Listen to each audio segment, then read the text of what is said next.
Hi everyone. I hope you can hear me well. So let's wait for one more minute and we can get started.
Hi guys. I hope the audio is so good.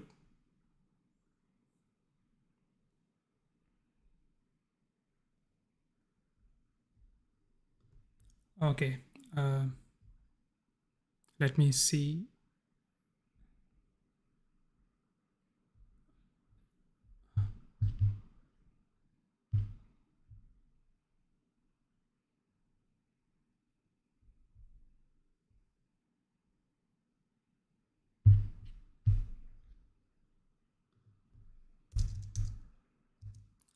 Thanks, Tim.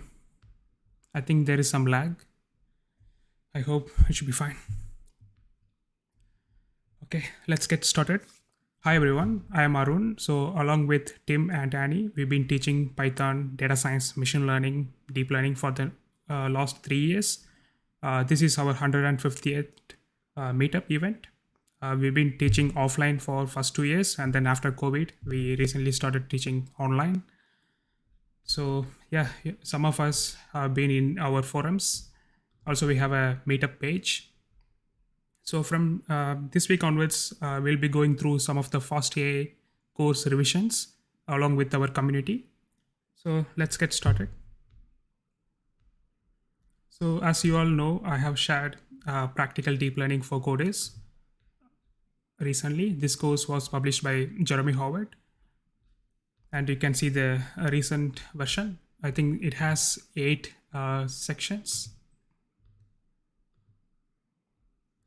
Getting started to data ethics. So 9 chapters, so 8 plus 1. So we'll be going through one by one in our sessions.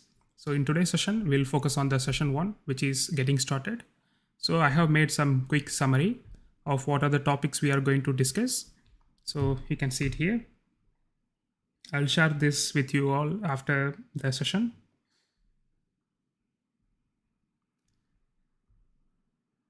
So before going through all these things, I will talk a little bit about how to learn this FastAI course. So one thing is you can go to course.fastai and you can see all the notebooks getting started. If you click, this is first lesson. So here you can see the video. I think most of the videos are 90 minutes to 2 hours.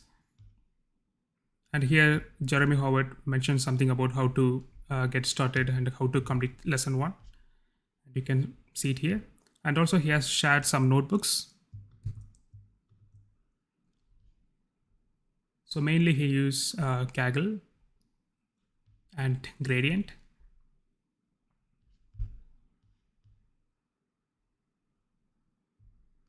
Also he has shared about a book. So you can see the book. It's published on Amazon and it's 5-star.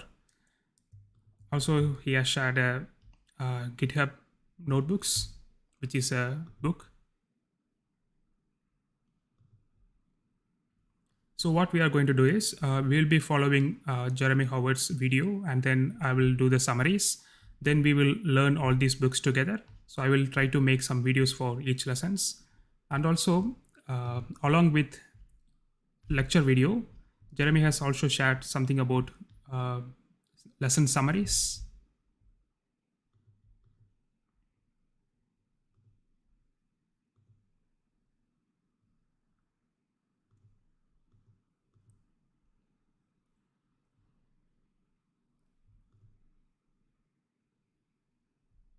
me change my width. Yeah, it's here. Good. You can also see the summaries. So summaries are shared by forum community members, and you can see some quick summaries. Along with, you can also join forums. So forums are very helpful. You can once you started learning all these lessons, you can go to forums and try to see what are the questions community people asking, and you can see read other people's comments and suggestions. It's very helpful. So I think there are lots of posts. You can just click summarize this topic. If you click this, it will summarize most of the highly voted questions. So that's one thing. And also in the lesson, if you click the first one, it's here. Okay. Maybe after reading all these things, you can also try to answer questions at the end. So there are a lot of questions and some research and case study kind of good things. So you can do it together. Okay, with this, let's get started. Oh, that's great. Yeah, we have reached 1,300 members. So that's a big thing. Thanks, Tim.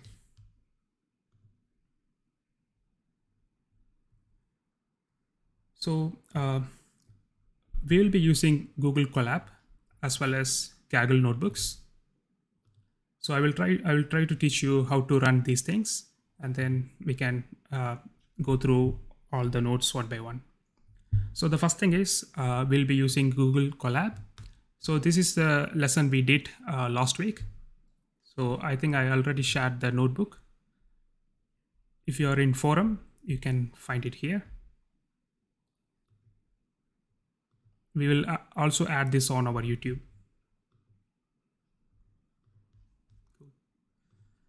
So first thing is you will see some notebook like this. Click connect. So it's creating a virtual computer on Google Cloud. It's creating. So currently it uses my loss setting.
Hi everyone, can you hear me now?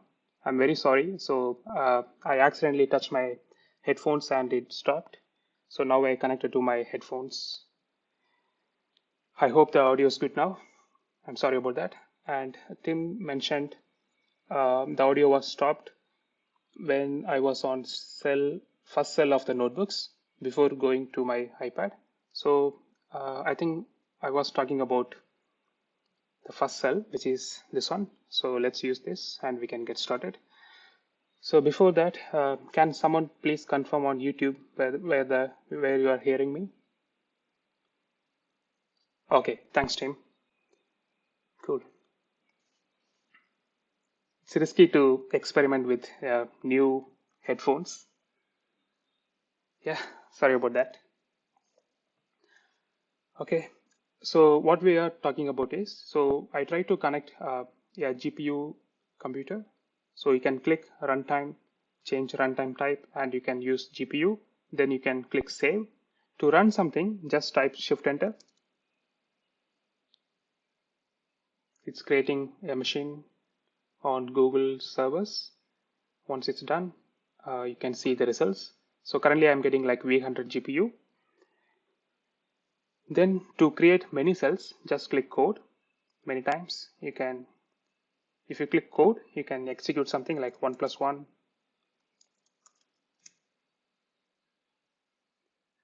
Thanks, Peter. Also, you can add text.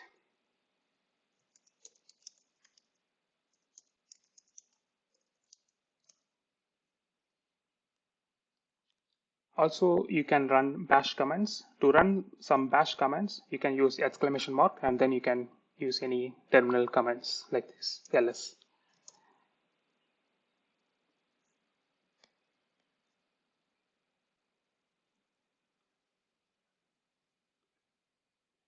I think most of us have started using Google Colab. And if you're new to Kaggle, Jeremy mentioned a few suggestions. First thing is, okay, there is some lag. Okay. So the first thing is you need to connect to internet. I'm just reading some YouTube comments.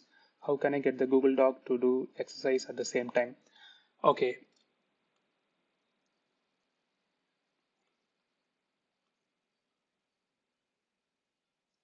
I think we shared this on our meetup forums. Currently, I couldn't comment on YouTube. Can someone please share this notebook?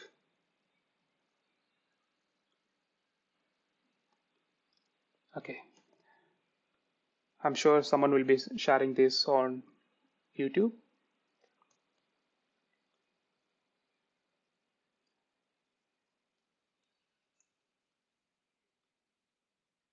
Okay. So let's get started with first topic, which is it bird or not?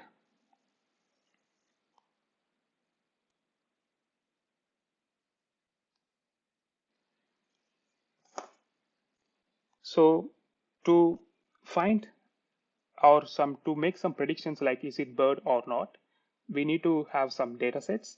So currently what we are going to do is we are going to download a data set.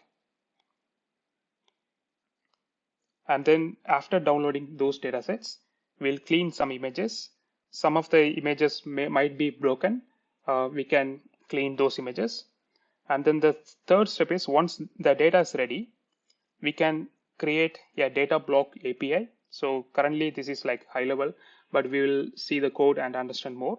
So this Datablock API tells you like how you can use input data and output data, which are called blocks, and how to get the data, and how to use validation datasets, and how to get the labels of the data, and what are the transformations you can do with your dataset. So those are the things we can do with Datablock API. So we will see everything with code and explanations, but just giving you like high level talk. Then once Datablock APIs are ready, you can use CNN learner function. So this function combines data loaders and model, and with it after combining all these things, you can fine tune your network. We will see what is fine tune means. So after fine tuning, currently we are going to learn some weights and biases in fine tune. Then once the model is done, you can make some predictions. So this is like a flow of what we are going to see now. So the first section is it bird or not? So in that section, we'll go through around 5 to 6 different areas. So we'll see one by one.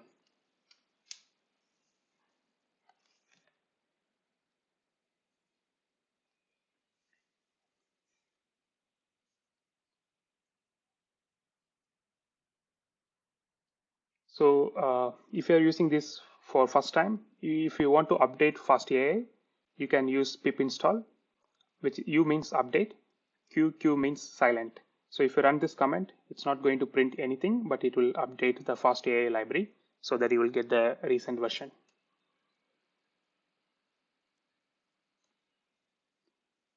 Cool. I'm also reading some YouTube comments. I think we will also share all the notebooks on our meetup pages so that you can access. We'll do that at the end of the session.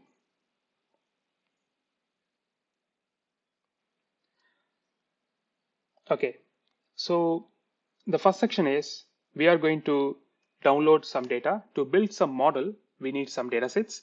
We can use our own data sets. Otherwise, we can download and use some images from internet. So for that, what we are going to do is we are going to use DuckDuckGo website. You can see it here. DuckDuckGo is a search engine where you can search things. So if you run this search images function, it's going to download all the images for you. So currently the default is 200. You can change like this. If you enter 400, you will get 400 images. And here you can use any search tags like bird photos or animal photos, forest photos. So if you run this, it's going to create a list of image URLs. Okay. So currently you're seeing one image URL. Cool. Then what we are going to do is once the URLs are ready, we are going to download the images in the URL using this function download URL, which is second step, download URL. If you do that, it's going to download all the images, and then you can open and you can see the images. So download URL. So that's one thing. So here you can see search images. Currently, Jeremy searches for forest photos, and this will give URL. Then you can download the image using download URL, and here you can mention what is the file name to save, and then you can show the progress. So if you run this, it will download forest.jpg file, and you can see it here. Okay, forest.jpg.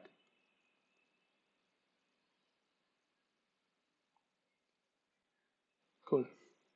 So currently for our model, we are going to download 200 images of forest and 200 images of bird, and we are going to save that in bird or not folder.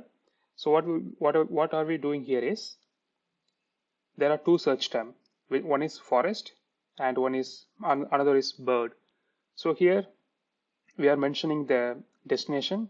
So currently the destination is bird or not / forest in first iteration, and in the second iteration it should be bird or not / bird. Okay. Then we are downloading images. So this download image is going to download many images at once. It's parallel processing, and then we are resizing images. So some of the images might be higher sizes like 600, 800. That's not required, so that we can use maximum size as 400. So we resize, our best option is 400. So we will ignore image that has more than 400 pixels. Okay, so if you run this, it's going to download all the images and in the correct folders. You can see it here, bird and forest. Let's say you want to do like multi-class. This is binary classification, forest and bird. Let's say you want to do like multi-class. You can add a comma and you can use your own new thing like animal or any other things. So that's one change you can do. So sometimes while downloading things from internet, some of the images are broken. In that case, if you use verify images, it's going to, so that's the second step. So far what we have done is we used search image DDG to, okay. So first we use search images DDG function, DuckDuckGo, and then we download all the images. So currently we are requesting 200 images, which is the default. Then we resize the images. So currently our resize size is 400 pixels. Cool. So far what we have done is we have downloaded around 400 images in two different folders, forest and bird. Now the second step is clean images. You can see it here. That's the clean image is the second step. So sometimes some of the images will be broken. In that case, you can use verify images. And if you use this function, get image files, what it's going to do is it's going to list all the images in this path as a list. So you can run it and you can see it here.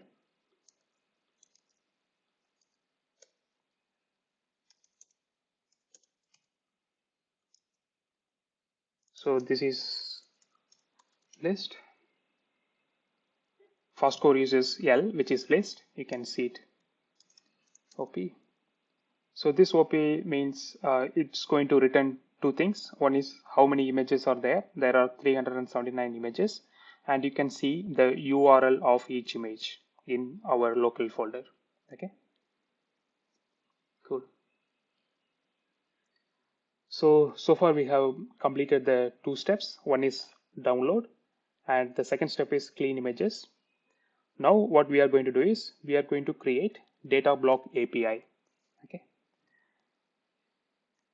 So before that, let me show you some other things.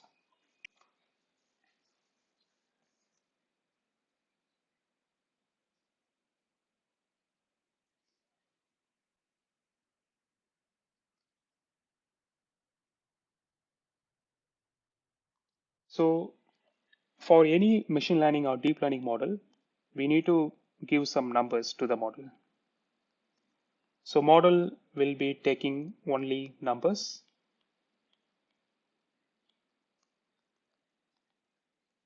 Then you will get some output. So to do a machine learning, what are the things we need is we need input data and output. We usually call input as X and output as Y. Then we create our own model.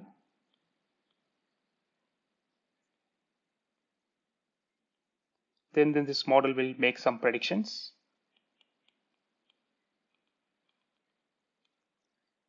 Then based on the predictions, you use the output to calculate the loss. Okay. Our input also has some random weights and biases in the beginning. I think, yeah. Okay. So input has random weights plus bias. So based on the loss, you will update those random weights and biases. Okay, we will do some update. So this is how model trains. So this is like a high level process. So, but what are the steps we are doing is, we know what is input and output. We cannot use this directly. What we usually do is, we have two sets of data. One is training data and validation data. Also, you use test datasets. So generally, you split the data into three parts and you keep the test data as it is, and you won't see it until you develop and you are at the final stage of the model. You use validation data to choose your best model. So we will see all these things in our upcoming sessions. But for now, you need to know how to divide the data into two parts, training and validation. So that's one thing. So input and output. So that's ready. That's one thing. Then splitting the data. This is one step.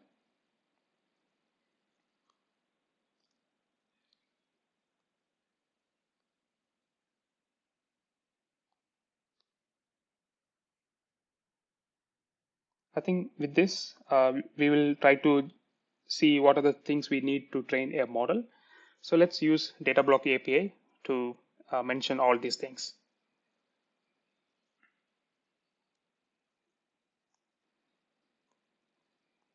So first thing is input and output. So we know our input is image and the output is class, which is animal or forest or bird. Okay. Then we need to mention where is our data located, how to get data. That's one thing. And we need to know how to create validation datasets. And also we need to know how to generate labels. So that's one thing. Then there are some transformations we need to do that is model specific. So we can mention those things. So maybe let me talk about why transformation is needed.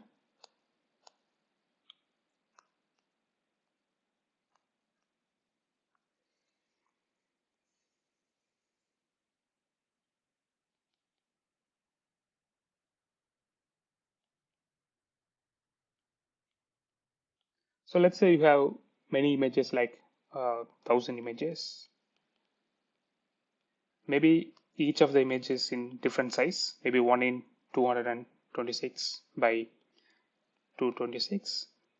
Another could be like 312 cross 216, and another is 400 by 300. So images comes in different shapes. So what you need to do is we can convert everything into same shape. So why should we do that is generally to train a machine learning model. So in this process, we have input output. You give the input and output to the model and you train a neural network, which is updating weights and biases.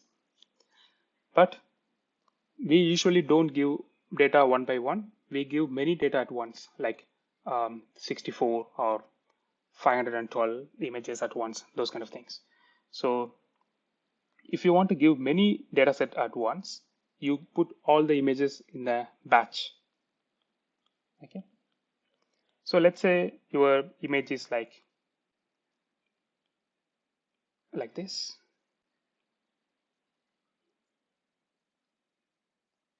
Images has 3 dimension or GB. Let's assume this is 128 by 128. So in this case, the batch should look like 128, 128, 3. Okay. This is one image. So it should be 1, 128, 128, 3. Let's say you want to put many images at once. So you need to make sure all the images are in same shape. If it's same shape, you can mention 32 images like this. Then you can use this as a batch and then you can train a model.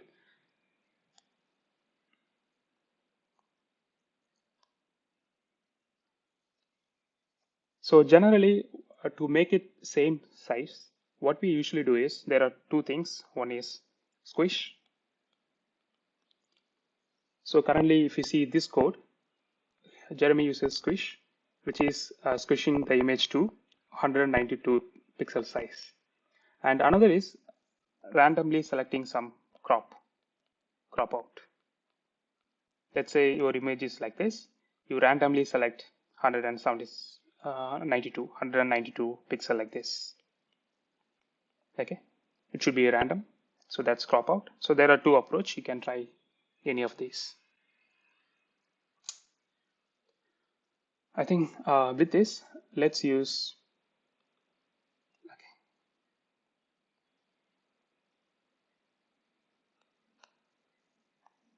Okay. So far, what we have seen is for data block, we can mention the block, which is how the input and output should look like. This is first step, input and output, and you can see it here. So for our project, input is image, which is image block, and output is category, which is category block. Okay, there are two categories. One is forest, and the other is bird. Okay, that's first step. And we need to mention how to get data. So if I use get image files, this function knows how to get the data. You can see it here.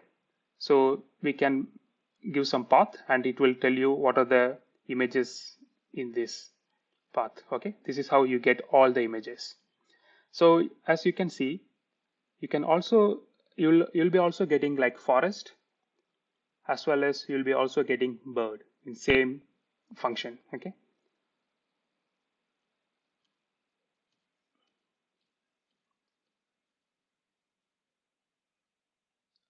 Okay, so that's that function. And the third step is creating validation dataset. So currently what we are doing is we are randomly splitting the data, 80% for training and 20% for validation. And to reproduce the same data set every time you run the code, we use seed. So it could be any number. Then currently what we are having here is we have got all the images. Now the important step is we need to mention how to get output label from this image. Okay. So if you see some image like URL like this, let's take this URL. This is image and you can see the parent. The parent is forest. So this is the label. Okay. So for that you can use parent label. Okay.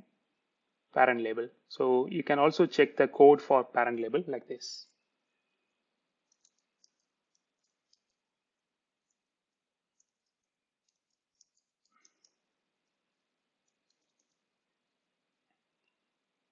So you can see path.parent.name. If you do that, it will give you this string forest. Okay. So now you know how to get labels. So that's the next step. And the final step is transformations. So you can see we are resizing all the image to 192. And then the method we are using is squish. Okay. So this is data block. Once this is done, we can convert this to data loaders. So data loaders means the batch of data, which means data bunch.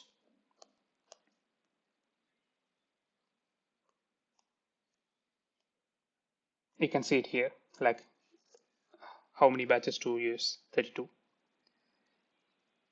Okay, so currently once this is done, we are showing a batch, dls.showBatch, and we need 6 images. So you can see a batch of 6 images. So this is the result before training the model. Okay, I hope this is clear. This is the important step. Then let's go to the next section. Okay, so far we have done up to Datablock API. Now the second thing is we are going to use CNN Learner.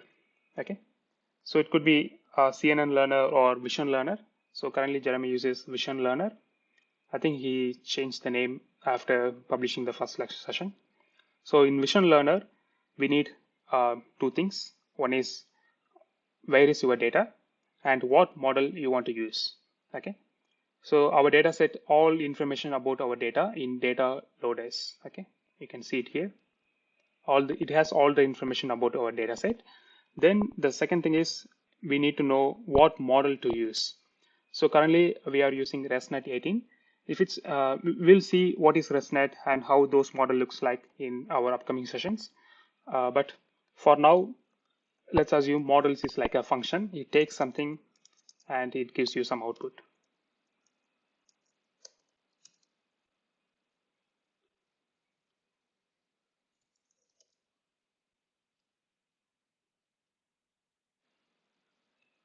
So you can see ResNet. And another important thing is you can see pre-trained. Okay. So generally, if you use Vision Learner, it's going to use pre-trained network. So let's talk about what is pre-trained.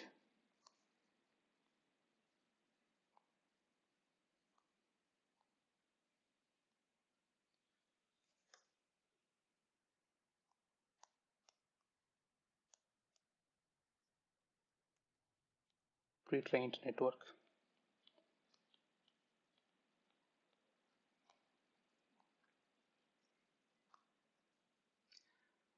So our neural network model will be in huge size, like many different layers. Let's assume we are going to use ResNet 18. This ResNet 18 has 18 different layers and many layers. Then you have some input image. Then you pass the input image to each layer, and finally you will get some output. Okay. So sometimes to train a neural network, we'll be updating all the weights and biases. We need lots of images to train a neural network. So that's the case generally. But if you're using pre-trained neural network, it's okay to use less data set. The reason is pre-trained network, their weights and biases are not random. Okay, not random. Their weights and biases are trained using ImageNet dataset. So this ImageNet dataset has over 1 million images and 1,000 different classes. So we train a neural network on this dataset, and then we store all those weights and biases. Then instead of randomly creating weights and biases, we use those network to initialize. Then we can fine tune the network. Fine tune means use the pre-trained network and change those weights and biases a little bit for the task in hand. Okay, the task in hand is predicting where some image is a bird or not. So that's fine tune. You can see.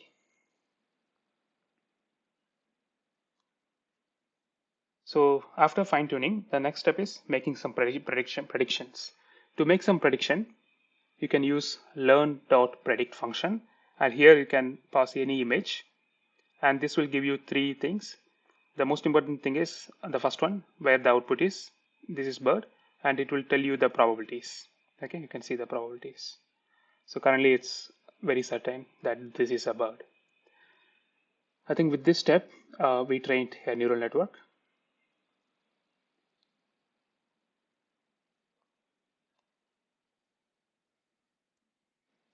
Now let's talk about other things. Cool.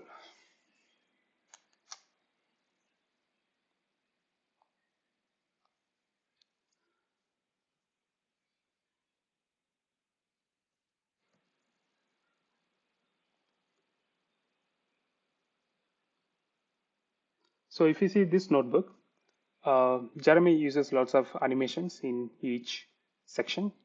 So all these animations were generated by an algorithm called DALL-E 2. So this DALL-E 2 is like you give some input text and it will generate some art.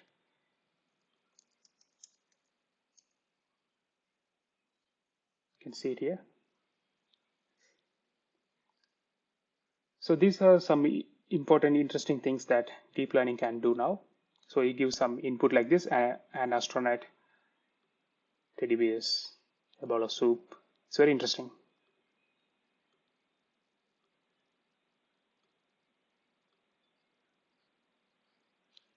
So in this lesson, Jeremy mentioned about DALL-E 2, and another interesting thing is PALM, which is Pathway Language Model.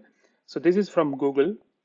So here, this PALM is you give some complex natural language processing thing, and it processes and it gives the output.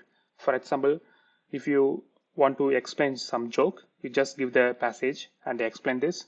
It's going to explain the joke for you. And another interesting thing is If you want to solve some mathematical university or school problems, just give it to this POM model and it will explain each step one by one. So those are the interesting things Jeremy talked in this lesson.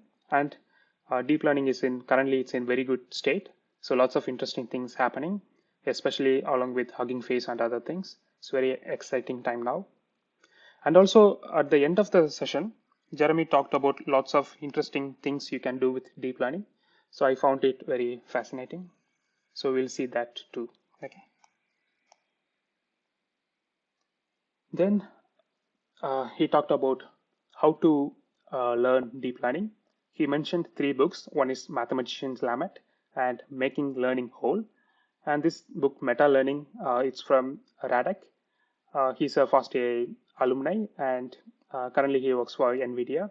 So he has written an exciting book about learning how to learn deep learning. Lots of practical advices in that book. I highly recommend this book, Meta Learning. So Jeremy's approach is learning with context. So instead of learning things one by one, so what we have done so far is we just built a model from top to bottom, like getting some images and building a model and making some prediction. So far what you have seen is you got the high level understanding of different steps. But for example, let's say you go to, is it a bird classifier? You know what are the things we generally do in very high level. Like we downloaded images, we cleaned, then we used Datablock API, then we used CNN Learner, which is Vision Learner, then we fine tune, then we make some prediction. So these are like high level approaches. And this is, once you know the high level, you can fill the gaps. Like once you started understanding what's going on in Vision Learner, you can understand and you can connect that in big picture view. So I find it's very interesting. Let's minimize. So it's like also he mentioned about learning like playing a sport. For example, if you are learning some sport, you just start with doing real thing like practicing or learning some serve, those kind of things. You delve immediately, but you don't learn all the physics and other interesting things about the sport, but you just play and then you go through it. So that's what we are going to do with deep learning sessions. So I like his approach very much because it's very practical. Even from 30 minutes into deep learning, you build a neural network. So I find it very interesting. And then in the upcoming sessions, we'll go through each section and understand more. So that's his approach.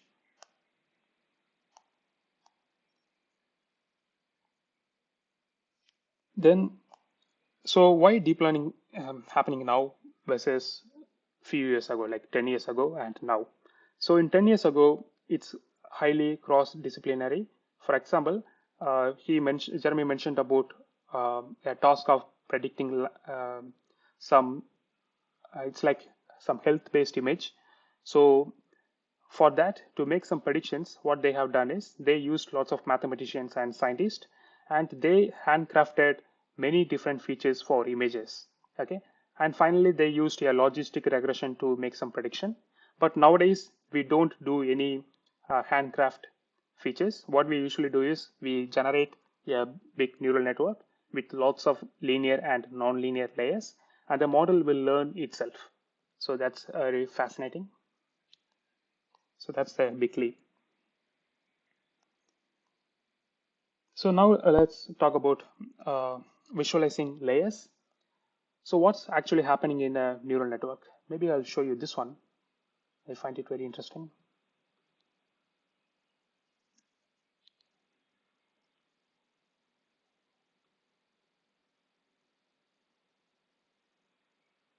So here you can draw something. Let me draw 3. So I have drawn 3, and you can see here they have 2 different layers, and here each layer is connected to all the pixels.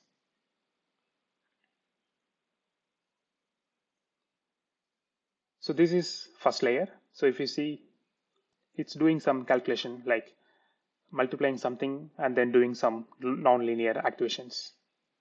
So you can see it here. If you click this, so it does some multiplication with all these numbers, and then it's taking some non-linear activations, and it's giving you some output. Okay, and these outputs will be fed to the next layer. So the next layer uses those output, and it does another few calculations. Then it goes to the final layer. Let's say 3. The 3 comes from strongly from this one, and you can see how it's interacting with all different layers. So this is like, maybe the first layer should be like whether this has any horizontal edges or not, like this, or how many, maybe it just finds all the horizontal and vertical edges. And then another few layers might be combining if there is any curve shaped in that image. And then the final one is like combining many different things, like maybe this neuron is responsible for finding how many horizontal edges and how many vertical edges in that image. For example, is to make some prediction for 3, maybe 3 horizontal edge, this and partially horizontal and 3, and might be some curve, 2 curves. So this is like a hierarchical representation. So this is very basic one. Let's use the example Jeremy used in the session, which is Zeeler and Fergus paper.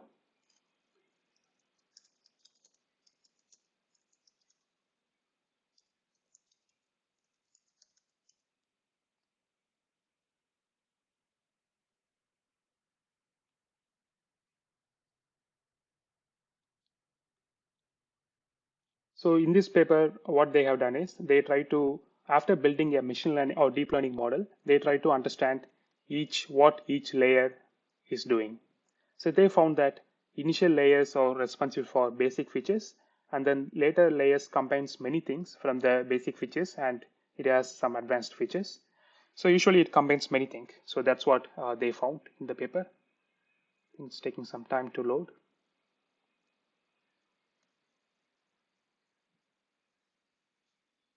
Let me check this one. Cool.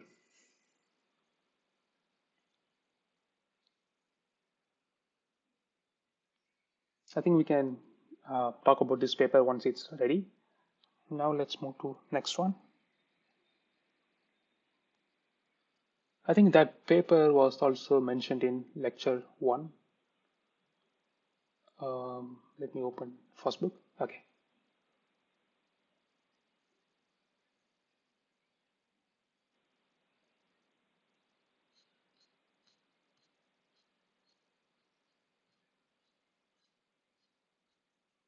Yes, this is the important things in the paper. You can see this is layer 1. So this, they try to visualize weights of layer 1. So this is weights of layer 1, and then they try to match with some of the images. And you can see maybe one layer is responsible for detecting edges, like is there any cross, and you can see. And here it finds some gradient moving from red to green, and here you can see some green gradients. So this is layer 1, and layer 2 is like a little bit advanced compared to layer 1. So this is like hierarchical representation. Maybe this layer 2 you can see some different patterns like curvy balls, those kind of things, and you can see the images. Then later layers are responsible for finding some high level patterns, like combining many things.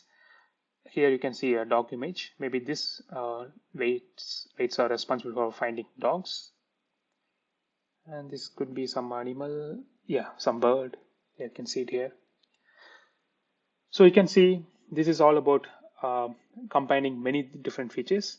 So obviously it's very difficult to handcraft all these weights and biases like what we usually do in 10 or 15 years ago. But now with deep learning, we no need to do anything. You just give a large volume of weights to learn, and the model will learn important things according to the task in hand. Then the next section is about creatively converting datasets.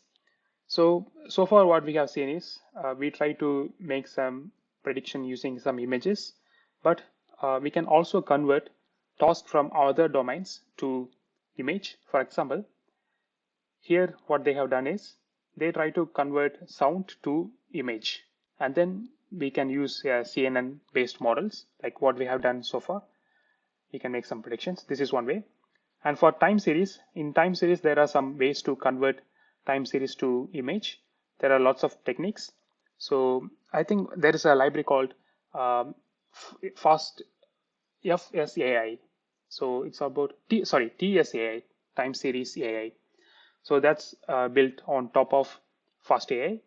So they have done very great, really great work on time series. So they have created lots of classes to convert time series to image, so you can play with it. I think this is done by one of the Fastai student. This is a student project.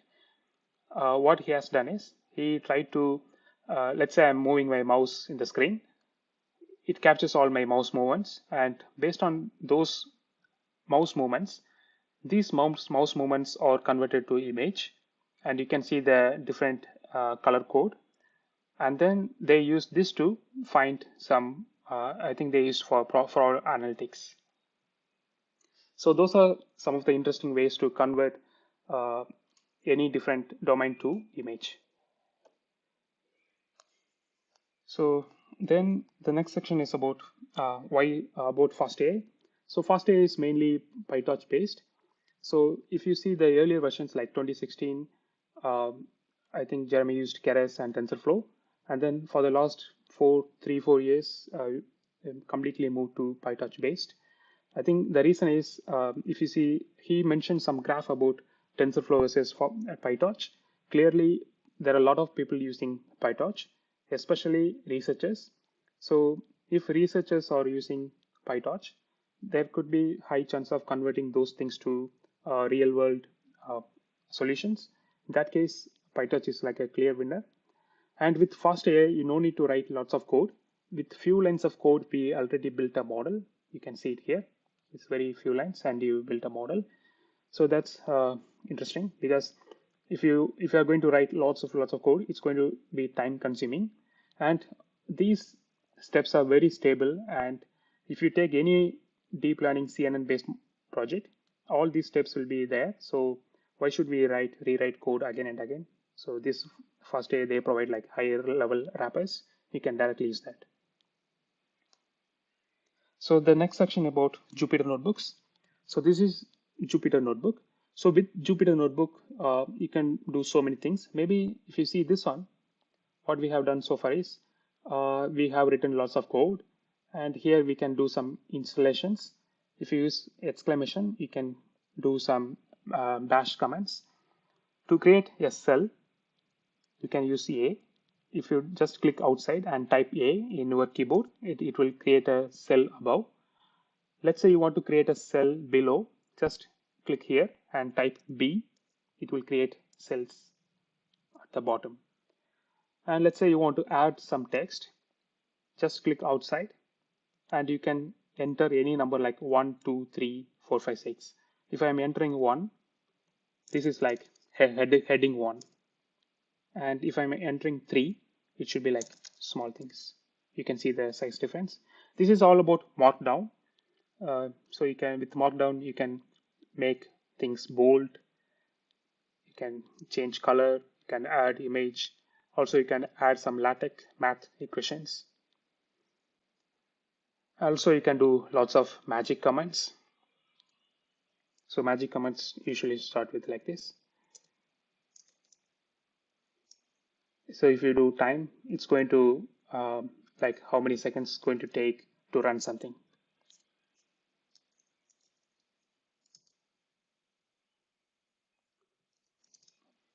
Yeah, you can see it here. So currently to run this, it took like this many nanoseconds. So these are like magic commands. And he showed about Arise, which is a Jupyter notebook extension where you can convert notebook to presentations. So I find that's very interesting.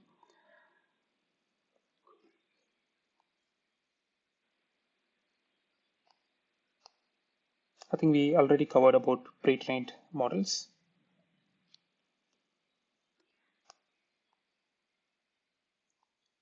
So far what we have done is most of the time spent in building this model.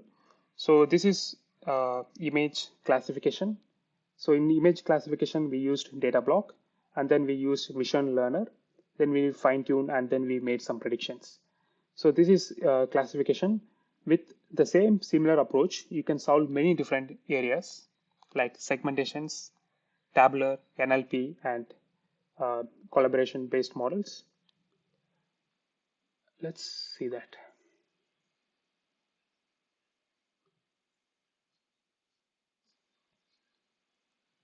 So here, Jeremy uses segmentation data loaders. You can see it here. There are a few classes: segmentation data loaders, tabular data loaders, collab data loaders, text data loaders. With those data loaders, you can solve all these different areas.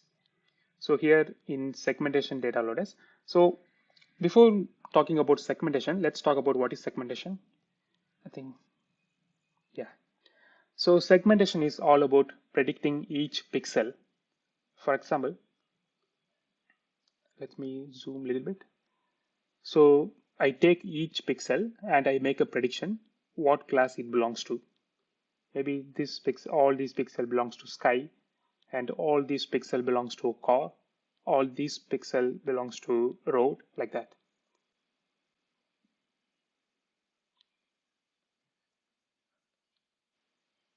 Okay. So segmentation data loaders. So here Jeremy uses from label function. Here you can just mention some path, and we already seen this one, get image files. You'll get all the files, and then we need to mention how to create labels. You can see it here. And okay, and there is codes, which means what is the each color means. For example, this could be sky, so that's all about codes. Then instead of vision learner, for segmentation, we used unit based models. So there is a function called unit learner. So here we just mentioned data loaders and ResNet or any different model. Then we are fine tuning. So it's very similar approach what we have seen above. Then there is another interesting function is show results. You can show results for any learner class. I think we can also do this here.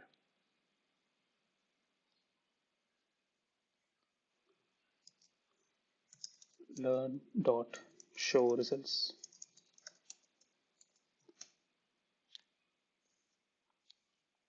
Yeah. So these are some of our predictions. So for this image, the real output is bird, or model predicts bird, like that. So most of the things are correct. Cool. And for text, there is text data loaders, and the approach is very similar. Instead of vision learner, use text classifier learner. And tabular datasets. For tabular datasets, we need to mention what is categorical features and what is continuous features, and then we use similar approach. So we'll see all these things in our upcoming sessions, but for now, it's a very high level. And collaborative filtering. So for collaborative filtering, we use collab data loaders, and you can use collab learner.